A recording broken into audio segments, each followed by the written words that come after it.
Going to begin the funeral service for Mr. David Jacob Kredow. If you have a cell phone, I'd ask you kindly to place it into silent mode at this time or turn it completely off. I'd also like to welcome friends visiting us via live stream. Thank you as well. Services will be conducted by Rabbi Jeffrey Weil of Ezra Habanim, the Niles Township Jewish Congregation in Skokie, and he's going to start with the ancient tradition of cutting of the kriya. So, I could ask you to stand.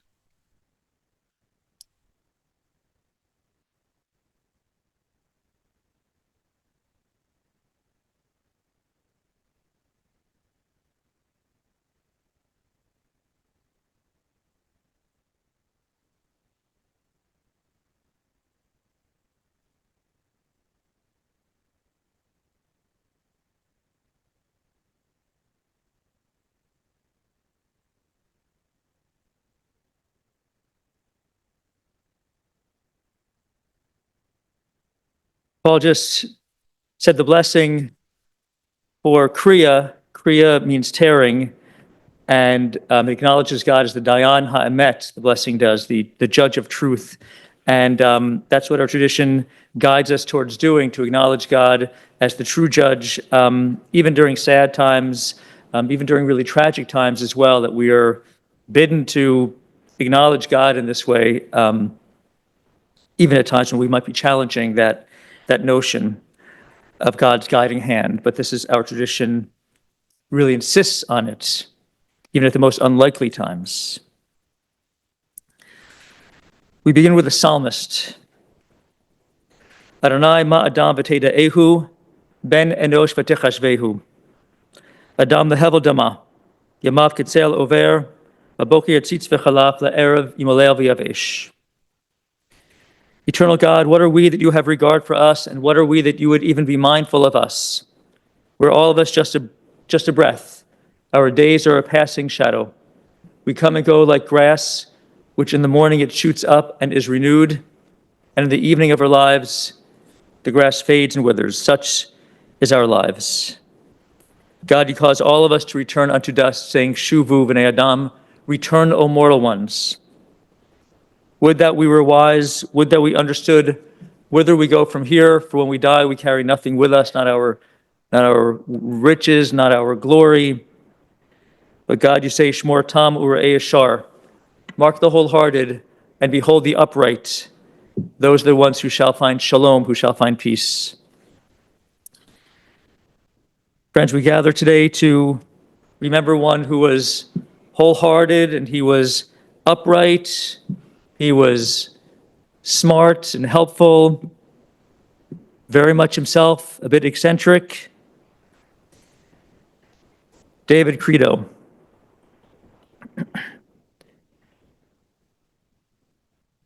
Our scripture, thank goodness, has something to say for all the times of our lives, the happy times, times of joy, and the sad times as well. So I'll read this Psalm 23 in Hebrew, and then we'll read it together. It's in our handouts on the inside panel in English. Adonai ro'i lo echzar, bino deshi arbitzeni, al mei menuchot inahaleni nafshi yeshuvev.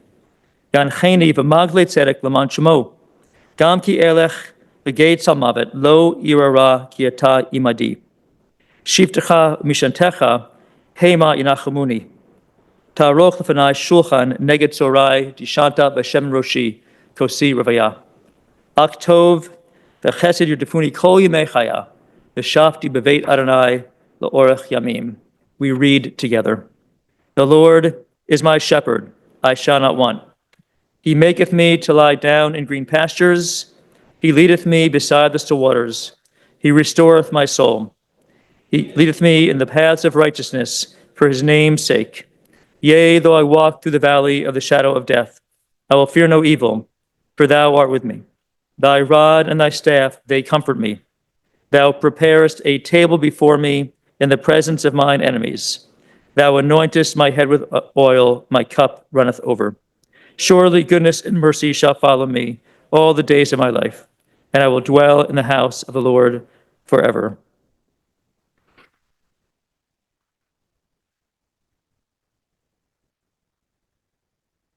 beautiful verses by the poet Alvin Fine. He begins and ends his poem like this.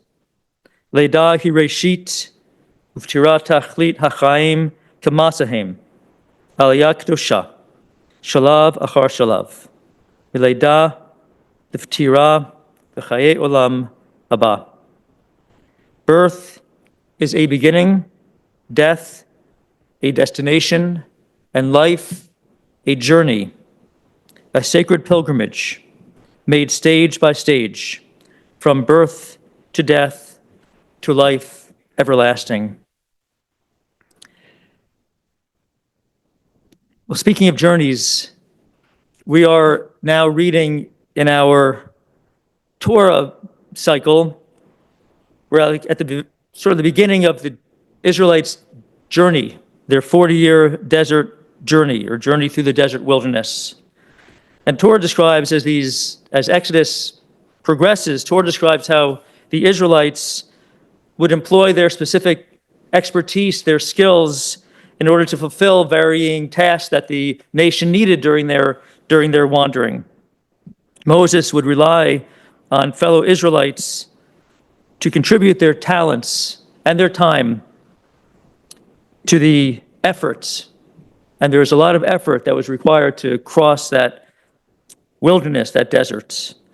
We needed builders and artisans, equipment carriers, sowers, soldiers, judges, religious leaders, and others. Moses would have been very pleased to have David Kredow on the team, or on various teams, for David knew so much, and he knew how to do so much. And what he didn't know how to do at one point, he could figure that out. First of all, he could have been a leader of the Desert Motorcycle Club. He could have been an integral member of the Israelite Defense Unit. And because he was a smart and a reader, and he was an autodidact, he taught himself so much, he would have eventually accrued useful information about the topography of the desert. And when the Israelites started building the tabernacle, the Mishkan, David Kredow could have been co-project manager with Bezalel. And all the while, throughout those years and years of wandering, his wisecracks would have echoed off the desert canyons. He would be waiting for a laugh. And if Moses didn't laugh, for instance, David would tell the joke again and again and again until Moshe Rabbeinu cracked a smile. They say that the child is father to the man, and David, the boy, presaged David, the man. And so it all began in Sweden. He was born to parents Alan or Fischel and Anna or Henya. They were survivors who met in Sweden in a DP camp. That's where David was born. When he was little, they moved to Chicago, where David soon became an older brother to Paul. The Kredow family, the four of them, lived in close quarters here in Chicago. The boys shared a room, they shared the bedroom, and their parents shared a Murphy bed in the living room. They lived in Humboldt Park and then Albany Park. Young David was smart, and he was athletic and difficult to tame in some ways. It is no wonder that in later years he'd hit the open road on his bike, whether his motorcycle or his bicycle. No wonder that he was a collector of arms. No wonder that he loved those very fast, not for children, radio-controlled cars. A man and his toys. And David had lots of them. So it's true, the child is father to the man.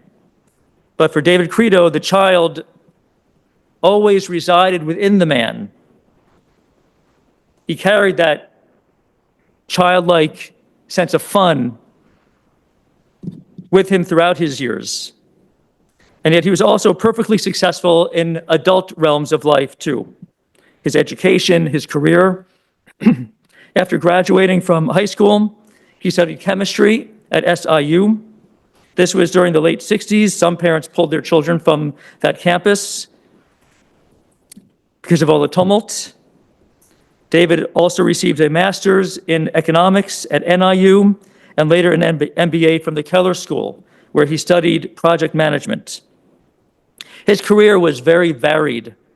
It was sort of like a Forrest Gump sort of variety, doing so many different things. He began his professional life as a chemist, and then he was a photographer for a studio in Park Ridge, and then a security salesman for American funds, and then it was back to chemistry when he became a chemicals salesman. Next, he worked as a project manager for Annixter Wire, followed by years with the CTA, where he taught himself coding and developed a program which I'm sure we've all benefited from at one point or other. He developed a program that would space out buses so they don't all bunch together. And you think that would be it, but that's not it. Finally, David worked at State Farm, during which he moved down to Bloomington. But during that time, he also maintained his condo in Chicago. In all of those positions, those many positions, David Kredow learned and he learned. Often, as I mentioned, self-taught. He would soak up information. When he was staying down in Bloomington during the week, he maintained his condo, Buena Park neighborhood, and he'd be back in Chicago on a regular basis. He wanted to continue all of his activities here, to maintain the friendships that he made through those activities and clubs. And most importantly, to maintain his connection, remain connected to this family. This man, who definitely marched to the beat of his own drum, was also in step, very much so, with his family. Of course, Paul and Ziva, Sivan and Mark, Adam and Brooke, and the next generation, Maya, Ari, Rosie, and Holden, too. David would be with you all for Shabbat dinners, of course, holidays. He attended the kids' games and performances. And he was the answer man. If anyone had a question about pretty much anything, ask Uncle David. And if he didn't know the answer on the spot, he would soon. And then he would explain it clearly and thoroughly. Very smart man.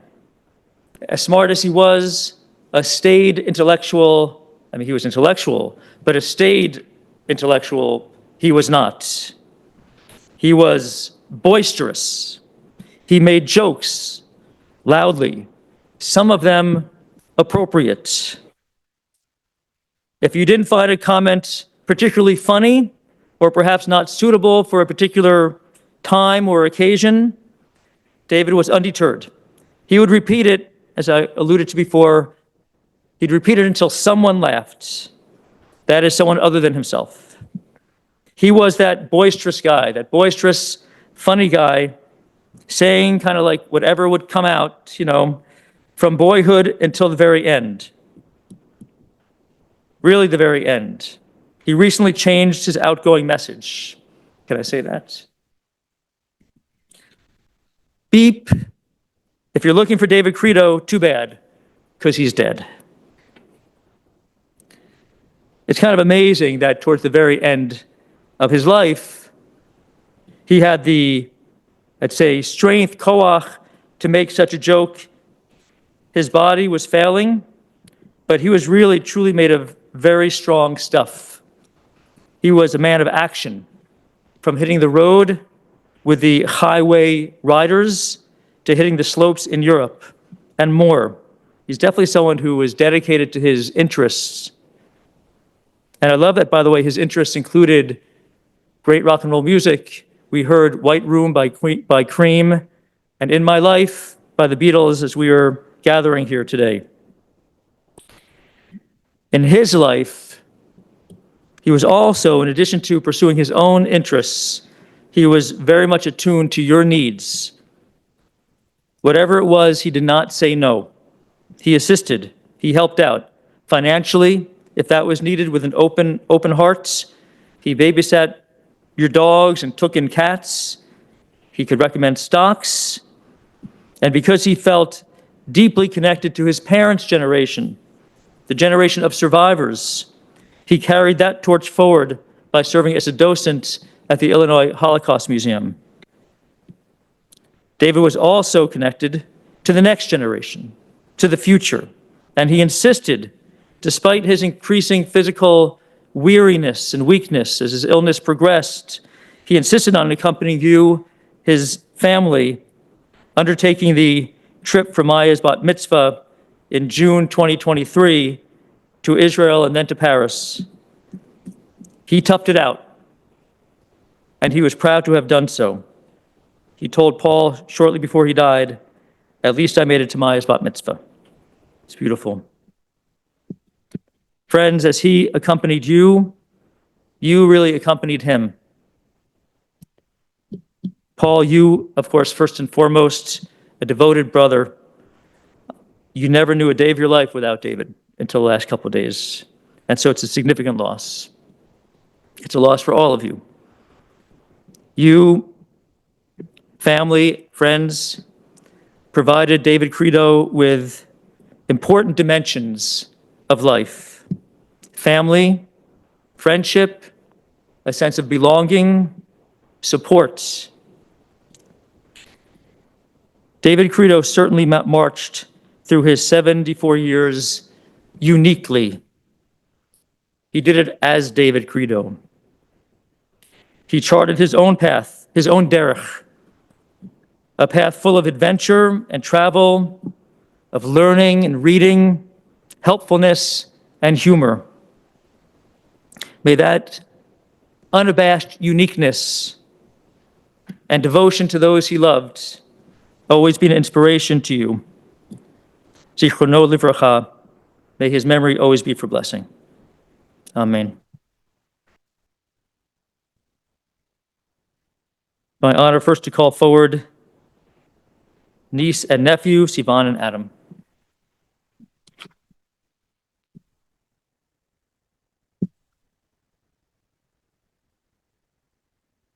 First. Thank you.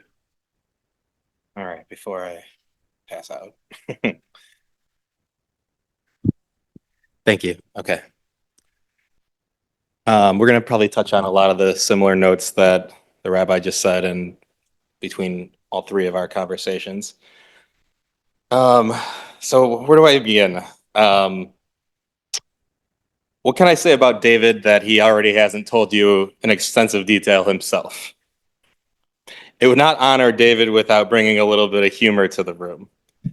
He was as unique as they come. I like to think that he was everybody's goofball uncle in our extended family. Yes, but he was a goof, but he was also had one of the most brilliant minds that I've seen. Before Google, there was David. You could always ask him about anything, and he was always right. He could go on to he could go on about every factoid for as long as you can think of. The man had a run in Jeopardy in him if he was interested in it. He truly had a great gifted mind. In David's final years, he spent them traveling the world by motorcycle, spreading his shtick to whoever would hear it in place to place. He was an expert skier and biker and lived without fear, something I always envied.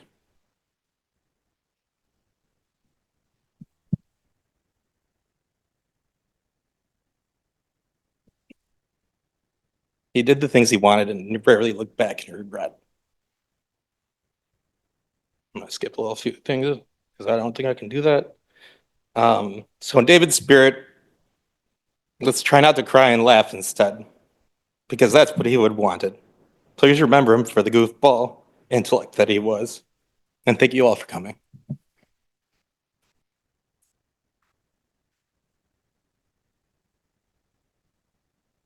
I'm going to talk about Google too, I guess. Long before Google and Wikipedia, growing up, the joke that we had in our house was that when we wanted to know more information on any topic whatsoever, we would ask our human encyclopedia, which was Uncle David.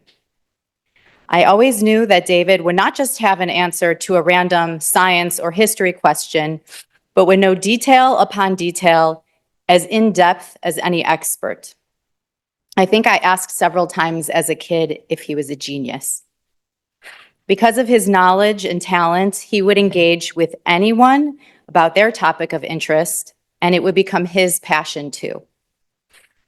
I cannot remember a time that Uncle David was not with our family for holidays, Shabbatot, graduations, bar and bat mitzvahs, weddings, and brises.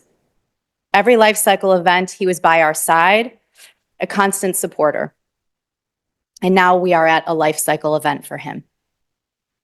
He was the first born into a free world for the Jewish people after the trauma of the Holocaust. And in his retirement, he made it his passion to document our family's exact stories. Our family's history was so important to him that, as you heard, he even became a docent at the Holocaust Museum in Illinois. And I truly believe that would have been something that would make my grandma Henya and my grandpa Al the proudest they could be of him. Lately, we've been sadly encountering anti-Semitism's resurgence, and I would ask Uncle David for little facts about our family and their stories. A constant supporter of me, Adam, and more recently, his great nieces and great nephews. He was at all of my plays when I was a kid, and more recently, he's been at my kids' plays and events. He was Gunkle David to my kids, and that meant more than a great uncle. If you heard about his hobbies, Rosie named him Gunkle. Like you heard, he walked to the beat of his own drum. I remember him showing me some of his model airplanes and cars, and I really have no idea what that was really truly about, but I appreciated how hard he worked on all of that. Choosing a life of cycling, skiing, motorcycling over a traditional path, much to my grandma Henya's chagrin. I always knew that Uncle David was a jokester, always a smile on his face, always laughing, even if it was at someone's expense. And while I was in Israel just days ago, I just got back yesterday, I was able to speak with him on the phone the night before he died. And he was, like everyone said, he was in good spirits, making jokes as he always did. And honestly, if he knew about Skoki's water main disaster and possibly having to use porta potties at his funeral, I think he would have found that absolutely hilarious. He wasn't ready to die. His mind was clear, but his body fought so long after his diagnosis. He was at Maya's bat mitzvah in Israel in 2023, which you heard, and that was one of the most special times of his life. And I'm so happy that he got to be there with all of us. I never knew what he wanted on his headstone until now, but in classic Uncle David fashion, he exited laughing. I'll miss your jokes, especially his laugh, and your lifelong love and support.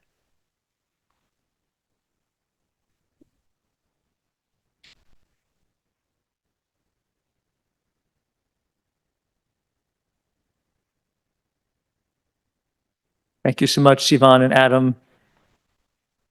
Beautiful remarks.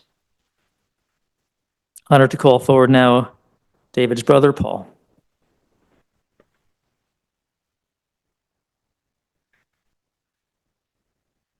Well, I don't know what to say now. Everyone took my best lines, including Rabbi Weil, who borrowed them from me.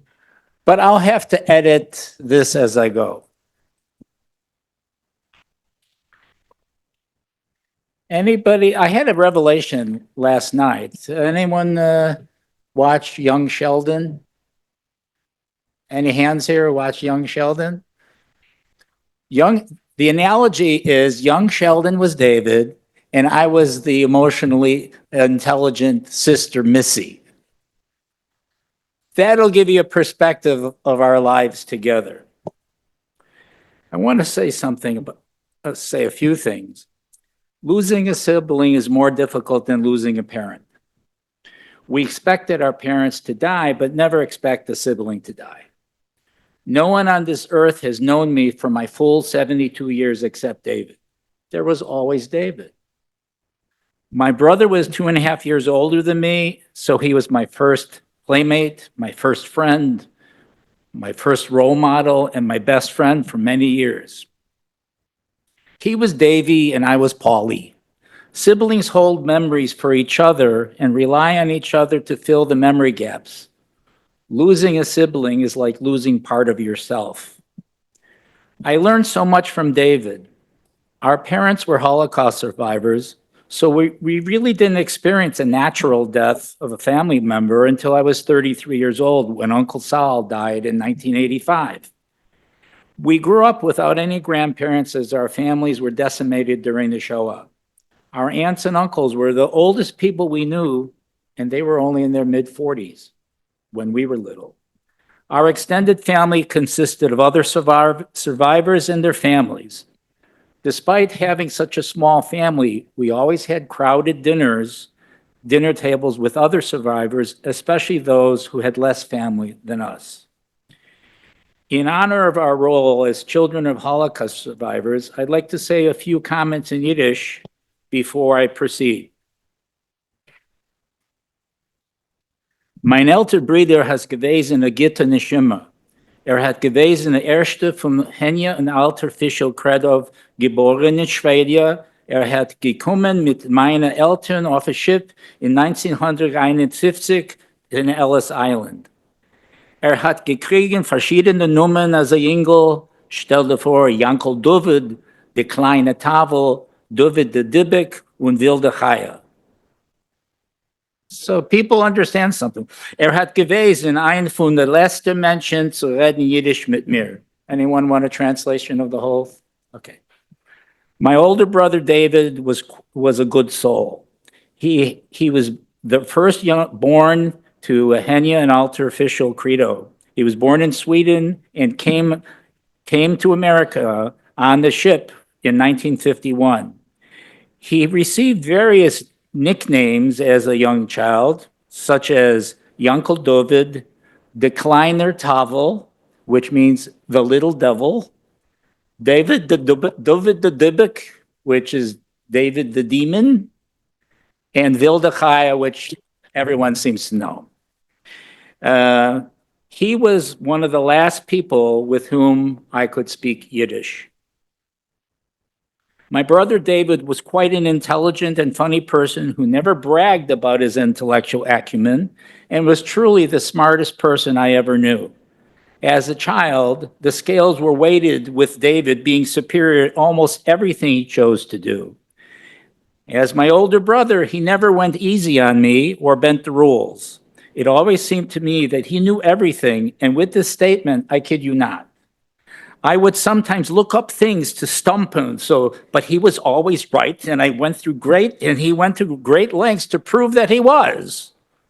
Not because of malice or anger, but simply because for him, right is right.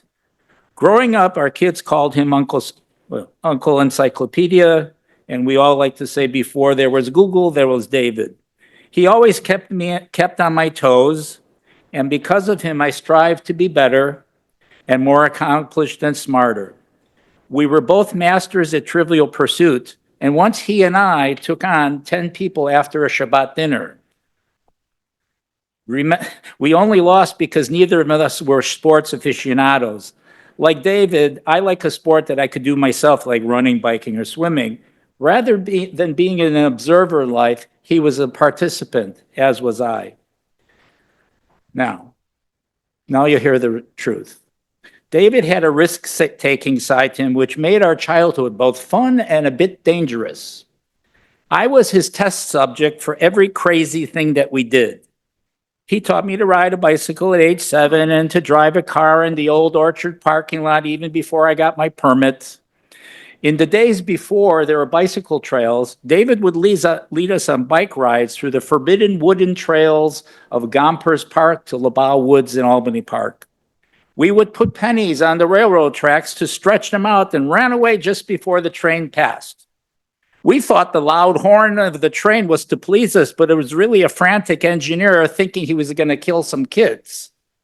Raised in Chicago, we played rooftop commandos, jumping from one garage roof to another until the end of the block. Sometimes someone fell. Oh well.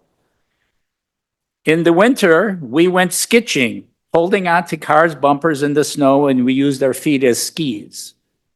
We played tag or softball in the neighborhood after dark or until our mom called us home. Both of us sustained losses of one of our front teeth, mine from a struggle over a Pepsi bottle, and his from crashing into our friend Goose's head in a game of night tag. When we heard the commotion, we saw David lying on the ground with a bloody mouth and Goose next to him with a bloody head. Well, apparently David's broken tooth was lodged in Goose's forehead. It's surprising we survived childhood. We spent summers together on Montrose and Foster Beach and several years renting cottages in South Haven, Michigan.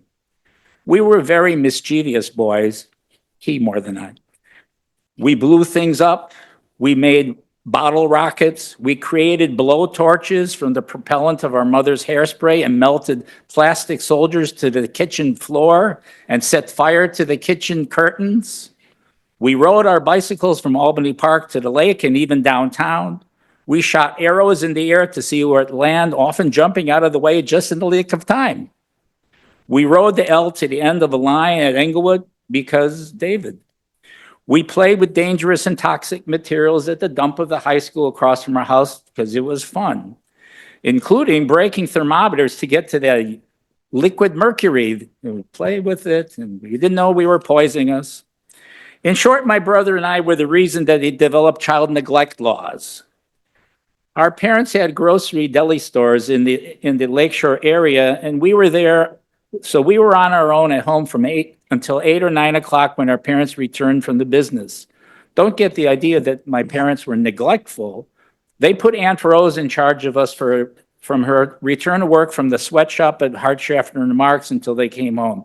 Oh, but poor Aunt Rose was not able to rein us in, but we loved her and she always gave us money for the good humor man. David and I would work at the store on Saturdays, and when we were in high school, would work after school, contributing to the family business. We would dust shelves, face the merchandise, bag the groceries, load the fridge with dairy, deliver groceries for tips. David was always good with money, and I believe that he never spent his bar mitzvah money. I, on the other hand, couldn't wait to spend it. We shared a bedroom for 16 years, which was a converted sun porch that was not insulated, and during winters, we had icicles on our noses. We got all of our childhood illnesses together. The most memorable was the 3-week absence from school for chickenpox. He made it a point to amuse me to distract from our suffering. David had the unique and amusing ability to make flatulent sounds from his armpits and knees and other gross things that boys like. I still stand by the idea that men like motorcycles because it sounds like farts. That's why David liked it. After that, we tortured our babysitter, Mrs. Rubenstein, until she begged our parents to get someone else. After that, we had no babysitter and stayed home alone. He at 10 and me at age 8. I would usually stay up late at night until our parents came home because I feared something bad would happen to them. When I looked for reassurance from David that our parents were okay, he would say, they're probably dead. I would then cry hysterically, and David would laugh until he saw that I was really serious, and then he would comfort me. You had to be tough to play in the same arena with my brother. David was an avid and accomplished bicyclist. As adults, I participated with David in many century bike rides for more than 100 miles. Once, about 20 years ago, one of my graduate students joined in one of those rides, and being young and stupid, he remarked to David, "Hey, you're really a great rider for an old guy." Well, that's all he needed. David just said, "Oh yeah?" And then he took off in a cloud of dust like a roadrunner, and we didn't see him again until Kenosha. He always liked competition. He was instrumental as a ride leader in our bike group, Schlemiels on Wheels, from Kilat Shalom, and would plan a different ride for every Sunday. He was a very proficient as a downhill skier and had 2 ACL surgeries to prove it. He was a member of the Lakeshore Ski Club and in another group before that called Snowhawks. When he needed a greater amusement in Colorado, or Michigan could offer, he led several ski trips to Switzerland, Italy, and France. David taught me to ski downhill as an experiment of single trial learning. He did this at Wilmot, Wisconsin, by skiing inches behind me, barking orders of what to do. I was more afraid of him than I was of falling down. I didn't fall down that day. David made sure of that. But that was enough for me. I stuck to cross-country skiing. He was a member of a Jewish senior citizen motorcycle gang called the Highway Riders. While most of the club had fancy Harleys, he chose to ride a crotch rocket made by Yamaha. He enjoyed their Sunday drives. His love of motorcycles took him trips to Canada, throughout the US, Italy, Switzerland, Spain, France, and Luxembourg. Sadly, he gave up motorcycles only recently when he no longer had the strength to hold up his bike. David loved cars. His first sports car was a broken down 1960 Triumph Spitfire with rusted floorboards that splattered snow onto the face of the passenger, where I again was a victim of his practical jokes. He mentioned the other day that his favorite car was a 1970 Fiat 124 Spider. David learned quickly that Fiat really meant, fix it again, Tony. That ended up, you're supposed to laugh, fix it again, Tony. That car ended up wrapped around the guardrail on his way back from visiting family in Ontario. In the 1980s, he was a member of an off-road car group, so he had a front winch and a cable and a gigantic wheels on his 1978 Ford Bronco. His late friend Simon, lifelong friend and attorney, was the four-wheel drive leader. They took me on one of their off-roading adventures where your adrenaline really goes real high, which was really good so you didn't hear yourself scream. This seemed to be very amusing to my brother. And toys. If you were to walk into his condo, you would be amazed at all his prized toys like Tom Hanks in Big. Since a child, David loved building cars and ships and airplanes and models. He built with them with skill and satisfaction that he could make every part functional and never give up. Today in his apartment, you would see a display of no less than a dozen radio-controlled cars, tanks, planes, and helicopters. In another part of his apartment, you would see 3 bicycles hanging from the ceiling of his bedroom. He would spend more on wheels than most people spent on their whole bicycle. Every several years, he purchased a new bicycle and handed me down the last great bicycle he had. On another table in his condo, you would find a bullet reloading equipment. He had a collection of small and long guns that preceded the current fascination with conceal and carry. I went shooting with him many times, and he was a great safety instructor.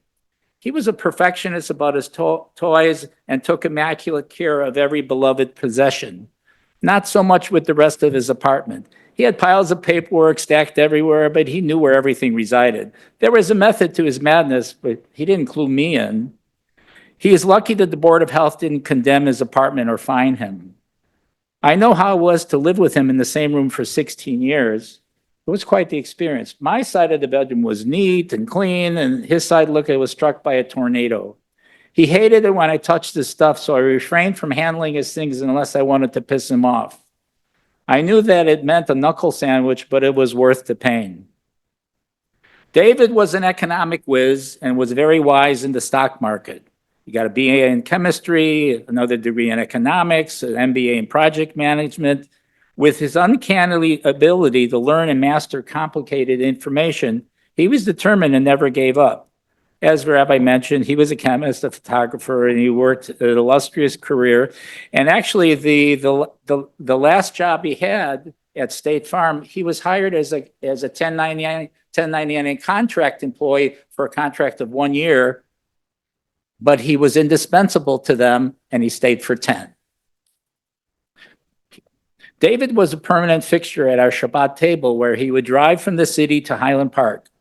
Even when he spent the week in Bloomington, he would ride straight to our home for Shabbat dinner. He would insist on reading during Pesach, the entire Pesach Haggadah, and reminisced how our father knew it by heart. Although a graduate of Ida Crown, he was not observant, but he would accompany me to high holiday services or attend when I would lead services. When our parents both died, he suggested that we donate a Torah scroll to Kilat Shalom. It gave us satisfaction to see our parents' names on the Torah mantle. David's natural intellectualism and interest in history led him to volunteer as a tour guide and docent at the Illinois Holocaust Museum. His memory for facts and figures led him to be a superb guide. He visited Israel 3 times in 1979 to visit me when I was in the IDF, for Adam's bar mitzvah in the year 2000, and a final trip in 2023 for our granddaughter Maya's bat mitzvah. His doctors actually recommended that he not take the trip, but he was undaunted and did everything with us for 3 weeks. I realized it was a significant milestone for him. As the rabbi said, he confided in me, at least I made it to Maya's bat mitzvah. In short, David was an incredibly gifted person who could have done anything in life. He was a complex yet very simple person. He never lied to anyone. It was not in his DNA. He loved classical music, but also the Beatles and Cream. He was an educational sponge and constantly had the History Channel or National Geographic Channel always playing in the background. He was a voracious reader, especially science fiction. He knew that there is right and a wrong way to do things, and he'd tell you about it. He had a very strong moral compass. David was always the loudest person in the room, but not to draw attention to himself. He was just loud and always completed his thoughts, even if people had gone on to other subjects. I do that too. His sense of humor was with him up until the very end. David did want to leave a funny goodbye message on his voicemail, but he ended up not doing it. It was what the rabbi said. He wanted to leave a voicemail. Hey, this is David Kredow. Don't expect me to call you back because I'm dead. I actually checked. He didn't get to do it before he died. One of David's last requests was to engrave on his headstone, exit laughing. And Adam came up with something profound, is that enter crying and then exit laughing. It's hysterical, but this is his true nature. And this is very profound. He loved to laugh, even if he was the only one who got the joke. David did everything in his life that he wanted to. He said to me, I don't want to die, but I'm not afraid of it. Isn't this a message for us all? Think about, what do you need to do to have the life that you want? David did, with death hanging over him. What would he have done if cancer didn't kill him? The answer is, David would have done exactly the same things. He chose life in the same way everything he had done before on his own terms. There were new adventures, things to see, jokes to tell, food to eat, books to read, and more adventures on the way. When I last spoke to David in the hospital, his intellect and humor were 100% intact. He engaged me in political conversations and spoke about seeing our parents soon. I told him to give a break to Mom this time around. I also asked him to send me a sign because I want to believe in the hereafter. His ability to adapt to things was incredible. His skill at understanding information served him well as a cancer patient for 8 years. His skill at learning information prepared him for his doctor's appointments. He knew what all the blood tests and scans and MRIs mean. When he went to meet with his doctors, they treated him almost like a professional peer. About an hour after he was told that the end is near, he cried and said that he lived vicariously through me, my kids, and grandkids. Uncle David was ubiquitous. As they said, he was everywhere in every holiday and ever. He was generous and kind, and he made me crazy, so that's why I went into psychology. David was afflicted with highly superior intelligence, and I approximate his intelligence to be over 160. That's genius level. I'm certainly glad that David used his superpowers only for the good. On his last day, when he realized that everything was working only above his neck, the realization that you'll never leave the hospital affects one deeply. He processed it very, very quickly. About 15 minutes after the conversation with the doctors, a call came in from his good friend Bernest, who asked him, I could hear, he said, "Hey, Dave, how you feel?" And he laughingly said, "I'm dying, man." and said that he talked to him later. It took 15 minutes to recover from the worst news of his life to regain his personality from otherwise devastating news.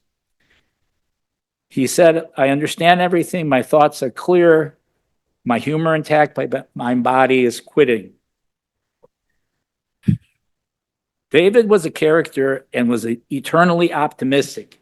8 years ago, he was given a prognosis of 2 years to live. Just like in that Century bike ride, he again said, oh yeah? And he left the doctor speechless and is thus by everything he squeezed in those 8 years. In our last conversation, he said, I love you. I answered, I love you too. And we hugged each other for the last time. Goodbye, Diggy.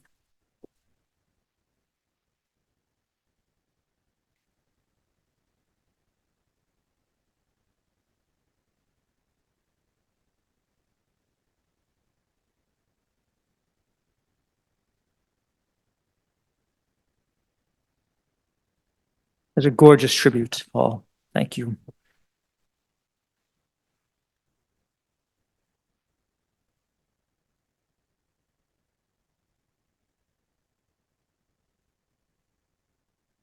Adonai natan v'Adonai lakach, Yehi Shem Adonai mevorach. The Lord has given, the Lord has taken. Blessed be the name of the eternal God.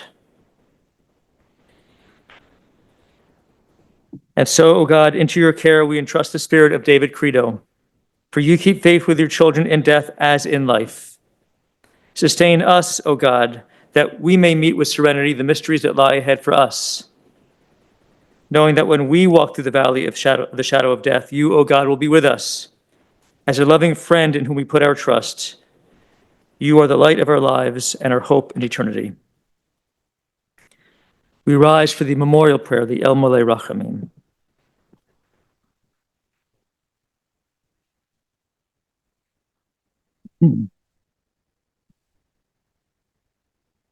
El Molei Rachamim, Shochein Bamromim, Amtzei Menucha Nechona, Tachat Kanfei HaShechina, Im Kedoshim Tehorim, Gezohar Rakia Masirim, Et Nishmat David Yaakov ben Artificial V'Chava, Shahalach Le'olamo. Bal harachamim yasirehu, v'sete kanafav le'olamim, v'yitzur b'tzur ha'chaim et nishmato. Adonai hu nachalato v'yanuach b'shalom, al mishkavo v'nomar. Amen. Compassionate God, eternal Spirit of the universe, grant perfect rest in your sheltering presence with the holy and the pure who shine like the light of the heavens. To David Kredow, who has entered eternity. O God of mercy, let him find refuge in your eternal presence and within the shadow of your wings. Let his soul be bound up in the bond of everlasting life. God is his inheritance. May he rest in peace. And we say, amen. You may be seated.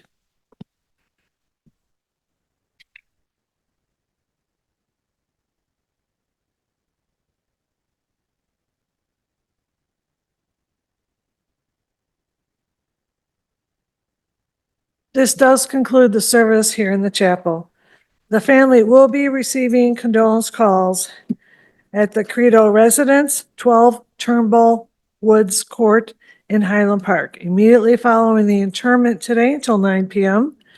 And then Tuesday and Wednesday from 6:30 until 9 p.m. with minion services at 7 p.m. Parking will be available in the cul-de-sac and the family's driveway. There's also some additional parking instructions. This is also be on our website. Permitted, the police have permitted parking on the west side of the street only. Driveway of the neighbor to the north is open, north of their residence, and the driveway of the second house east with the white picket fence, they're also allowing parking there. Interment will take place at Shalom Memorial Park, 1700 West Rand Road in Arlington Heights. The procession will be forming in our parking lot. Please keep in mind a few safety features while in the procession. Keep your bright headlights on at all times. Put your emergency blinkers on. attach the orange funeral sticker to the passenger portion of your front windshield. And we'll also attach a flag to the roof of your car. And please stay as close as safety permits to the car in front of you. The following people have been selected to serve as pallbearers. When I call your name, if you please come forward. Sivan Schondorf, Mark Schondorf, Adam Kredow, Brooke Kredow, Danny Dragon, Maya Schondorf, Ari Schondorf, Rick Green, Herb Nelson, and Peter Alexander. At this time, I would ask that everyone please rise as the family, Mr. Kredow, and the rabbi are escorted from the chapel.